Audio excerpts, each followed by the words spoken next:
સૌને મારા જય સંસ્કાર.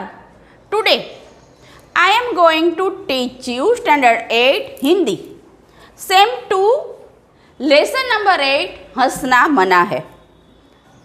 इस लेसन के टाइटल पर हमें नहीं जाना है. टाइटल ही हंसी आए ऐसा बनाया है.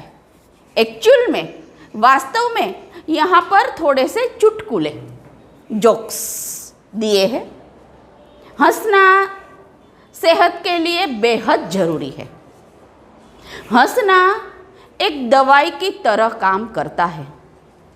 निर्दोष अच्छे मन से अच्छी वजह से हंसा हुआ हास्य हमारी इम्यूनिटी पावर का एक बूस्टर डोज है. कोई दवाई की ज़रूरत नहीं पड़ती. हंसने के लिए क्या चाहिए हमें? हंसने की अच्छी वजह. सब लोग हंसते हैं लेकिन दूसरों पर.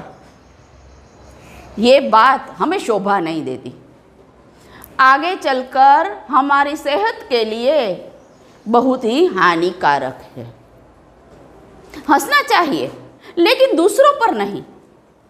अच्छी वजह से, अच्छी तरह से, परिवार के साथ, मित्रों के साथ, क्लासमेट के साथ, पड़ोसियों के साथ. जितनी सामाजिकता हमारी ज़्यादा, जितना हमारा नेटवर्क बड़ा, हंसने की वजह बड़ी. कोई बीमार व्यक्ति चाहे दवाई ले, इंजेक्शन ले, लेकिन अच्छे मन से, खुले मन से हंसे तो वो दवाई ज़्यादा तेज़ी से उस पर असर करती है. यहाँ थोड़े से चुटकुले, थोड़े से जोक्स है जो हम पढ़ेंगे. चूहा हाथी के पास गया और बोला, हाथी दादा, क्या आप मुझे आपकी लुंगी 2 दिन के लिए देंगे? हाथी बोलता है, तुम उसका क्या करोगे? चूहा, मेरे बेटे की शादी है ना, उसमें तंबू लगाना है. हुई ना हंसने वाली बात कि हाथी एक है, उसका कद बड़ा है. एक लुंगी से, तंबू बांधने से सारे के सारे चूहे, उसके रिश्तेदार, उसकी बाराती सब आ जाएंगे. है ना हंसने वाली बात. ये निर्दोष हास्य है. दूसरे चित्र में देखते हैं, पता नहीं लोग महीनों बिना नहाए कैसे रह सकते हैं. मुझे तो 28 दिन में खुजली होने लगी. अरे भाई, तू इससे कम थोड़ा डर्टी है. 28 दिन नहाने के बिना इंसान कैसे रह सकता है? पशु पक्षी को भी नहाने की जरूरत होती है. विंटर में एक बार गर्म पानी से, वार्म पानी से. समर में और मॉनसून में दिन में 2 बार एंटीसेप्टिक साबुन से नहाना बेहद ज़रूरी है, आवश्यक है. कोई भी सीजन में 28 दिन तक नहाना है. ये व्यक्ति कैसा है ना हंसने वाली बात. ये दूसरों के प्रति हंसता है कि वो 30 दिन नहीं नहाता. अरे भैया, तू तो 28 दिन नहीं नहाता. उसमें और तुझमें ज़्यादा फर्क नहीं है. तीसरा चुटकुला. ग्राहक, आपके पास टूथब्रश है? दुकानदार, ब्रश नहीं है, पेस्ट है. ग्राहक, अच्छा, आपके पास पाउडर होगा? दुकानदार, पाउडर नहीं है, क्रीम है. ग्राहक, क्रीम नहीं है, टॉर्च मिलेगी? दुकानदार, वह तो कल ही ख़त्म हो गई, मोमबत्ती है. ग्राहक, खैर ताला तो होना ही चाहिए. दुकानदार, है दे दूँ? ग्राहक, जी नहीं, अपनी दुकान पर लगाकर आप घर में आराम कीजिए.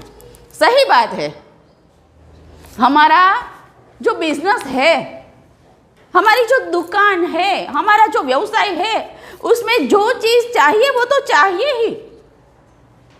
कभी कभी ऐसा बन सकता है कि 1-2 चीज़ शायद खुट गई है, उसकी कमी है, लेकिन सारी की सारी चीज़ें ना मिले तो ये दुकान कैसी? यहाँ पर ग्राहक दुकानदार से कटाक्ष करता है कि ताला है तो कहा ही तो छे, तो कैसा करो कि ताला लगाकर आप घर पे आराम करो, क्योंकि ज़रूरी चीज़ तो आपने रखी नहीं, तो आपकी दुकान कैसे चलेगी? दुकान नहीं चलेगी तो आपको आराम यहाँ करना है, इसके अच्छा के घर पर करो, या ताकि हमारे जैसे इंसान यहाँ आकर इरिटेट ना हो। इसके बाद का चुटकुला, चुन्नू, जहाँ ज़्यादा बारिश होती है वहाँ क्या पाया जाता है पता है? दूसरा मूर्ख आदमी कहता है छाता।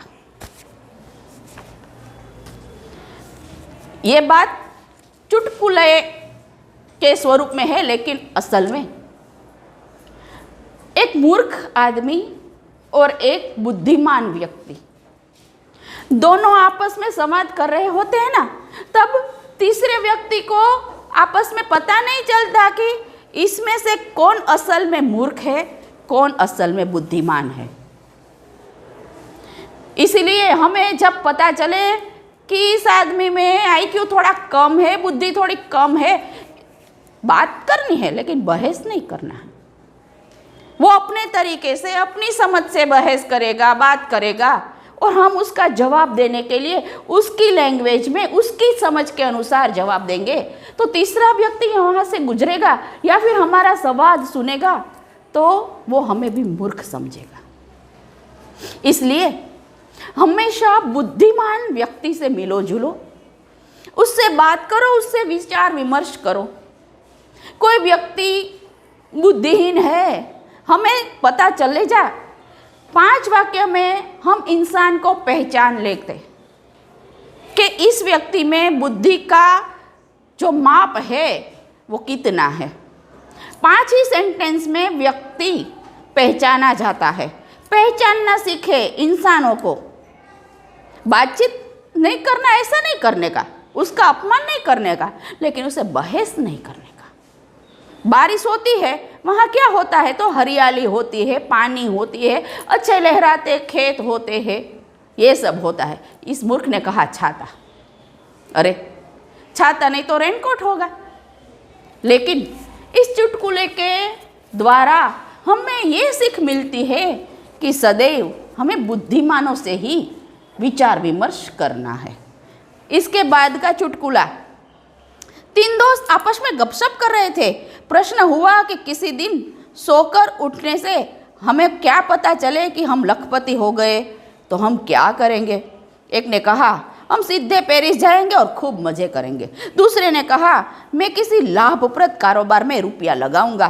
तीसरा, मैं तो सोने की कोशिश करूंगा, जब तक सोता रहूंगा तब तक करोड़पति बन जाऊं। लो बोलो, सोने से भला कोई लखपति और करोड़पति बनता है?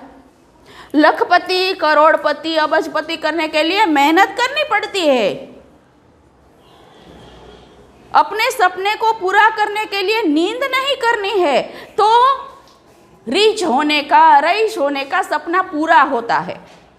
मैं एक बात आपको बता दूं, ईश्वर ने सभी जीवों को 2 वक्त की रोटी दी ही है। कभी परमात्मा या रब या गॉड, जो भी खुदा, जिसे भी हम मानते हैं, वो हमें भूखा उठाता है, भूखा कभी किसी को नहीं सुलाता। इंसान हो, पशु हो, पक्षी हो या जानवर हो। लेकिन रिच बनने के लिए, करोड़पति बनने के लिए, अबजपति बनने के लिए हमें मेहनत करनी है। सोते सोते कोई लखपति या करोड़पति नहीं बन जाता। तीसरा सबसे मूर्ख है। अगले 2 है वो थोड़े थोड़े बुद्धिमान है। एक ने बोला कि मैं कारोबार में रुपया लगाऊंगा, यानी कि वो मेहनत करना चाहता है और रुपये कमाना चाहता है। पहला तो ज़्यादा ही मूर्ख है। लखपति बन जाए तो पेरिस होकर सब उड़ा दे। धन उड़ाने की बाबत नहीं है, उसका संचय करना चाहिए। आप आज धन को बचाओगे, कल धन आपको बचाएगा। जीने के लिए जो पर्याप्त चीज़ें हैं उसे हम लेनी है, थोड़ी से शौक हमें पूरा करने हैं, लेकिन अपना सारा जीवन मौज मजे में व्यतीत नहीं करना है। जो मौज मजे करता है वो अंत में दुखी होता है। तीसरा सबसे ज़्यादा मूर्ख, वो कहता है कि मैं तो फिर से सो जाऊंगा, ऐसा सपना है कि मैं करोड़पति बन जाऊं। यहाँ दुनिया में मूर्खों की कोई कमी ही नहीं है। इसके बाद का चुटकुला, भूत, वर्तमान और भविष्य से तुम क्या समझते हो? जी, मेरे दादाजी भूत, मेरे पिताजी वर्तमान और मैं उनका भविष्य। ग्रामर भी आ गया और हंसी की हंसी हो गई। जो टाइम चला गया है उसे हम भूतकाल कहते हैं, वर्तमान जो प्रेजेंट है उसे वर्तमान कहते हैं, हाल का जो संयोग है, और आने वाला समय है उसे हम भविष्य कहते हैं, फ्यूचर कहते हैं। तो बहुत अच्छे से तीनों काल बच्चे ने सिखा दिए कि मेरे दादा भूत, इसका समय चला गया, मेरे पापा वर्तमान जो आज यहाँ पर प्रेजेंट है, और मैं भविष्य, क्या पता क्या दूँ। इसके बाद का चुटकुला प्रश्न, रेल किराया इतना अधिक बढ़ जाने पर भी यात्रियों की संख्या में वृद्धि हो रही है, उसका कारण बताइए। उत्तर, उसका कारण ये है कि हर एक आदमी सोचता है कि अगले साल किराया बढ़ेगा और बढ़ता जाएगा, इसलिए अभी यात्रा की जाए। मूर्ख, अगले साल की पढ़िए, रेल यात्रा का किराया बढ़ गया है, फिर भी यात्री की संख्या बढ़ गई। उसका कारण ये है कि लोग को मुसाफरी करना अनिवार्य है। अगले साल की पड़ी है, आज की करो ना, अगले साल की हमें कोई करनी नहीं है। शिक्षक सभी छात्रों से घास खाती हुई गाय का चित्र बनाने के लिए कहा। सभी छात्र चित्र बना रहे थे, कल्पेश ने अपना पन्ना कोरा छोड़ दिया। शिक्षक, कल्पेश इस चित्र में घास कहाँ है? कल्पेश, गाय घास तो खा गई। अच्छा, तो गाय कहाँ है? वो कल्पेश, वो गाय घास खाकर चली गई। न किसी की मेहनत, न कोई सवाल, न जवाब। और कल्पेश का ये जो आंसर है वो थोड़ा बहुत सही भी है। घास कहाँ है कि वो तो गाय खाकर चली गई, तो गाय कहाँ है? घास खाकर थोड़ी ना वहाँ ऊभी रहेगी, को डंडे मारेंगे, इसलिए गाय भी चली गई, पन्ना कोरा रह गया। चुन्नू, मम्मी से ज़्यादा मुझे पापा का चाटा पसंद है। क्यों? क्योंकि पापा प्रति चाटा 5 रुपये देते हैं। लोभ और लालच और रिश्वत वाली बात।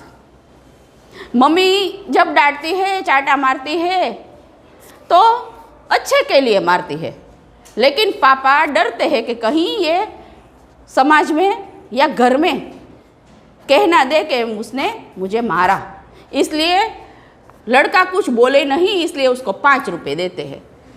रिश्वत की बात, रिश्वत की नींव हम घर में ही डालते हैं। क्यों रिश्वत दे किसी को? क्या जरूरत है? रिश्वत देनी भी नहीं है और लेनी भी नहीं है, ये बात अच्छे से ध्यान रखिए। अभी 1-2 चुटकुले हैं, वो भी मैं आपको सिखाती हूँ। शिक्षक मोहन से, मोहन ताजमहल कहाँ है? मोहन ने कुछ उत्तर नहीं दिया। शिक्षक ने उसे बेंच पर खड़ा कर दिया। मोहन बेंच पर खड़ा होकर साहब यहाँ से भी नहीं दिखाई देता। ताजमहल हमारे पास थोड़ी ही है, वो तो आगरा में है, यमुना के किनारे है। क्यों खड़ा कर दिया? क्योंकि उसकी जनरल नॉलेज में कमी थी, ये वो विद्यार्थी समझ ना पाया और वो गधे की तरह बोल उठा कि सर यहाँ पर भी ताजमहल नहीं है। उसके बाद का चुटकुला है वो हमारी मातृभाषा गुजराती में है। रमेश, આવી જિંદગી કરતા તો મોત સારું, અચાનક એમ દૂત આવી ગયા અને બોલ્યા, ચાલ ચાલ ચાલ, તારો જીવ લેવાનો મને આદેશ મળ્યો છે। રમેશ, લ્યો બોલો। માણસ મજાક ય ના કરે તો શું કરે? કાગડાનું બેસવું અને ઝાડનું પડવું। ક્યારેક ક્યારેક આવી મજાક આપણને બહુ ભારે પડી જાય, એટલે હંમેશા મજાક જોઈ વિચારીને કરવાનું।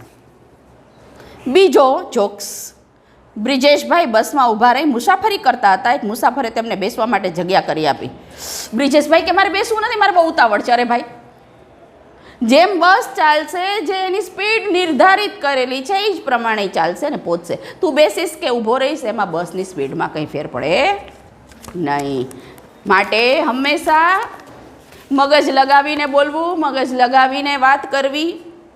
મગજ વિનાના માણસો સાથે વાત ન કરવી, એવું આ લેસન નંબર 8માંથી શીખવા મળે છે.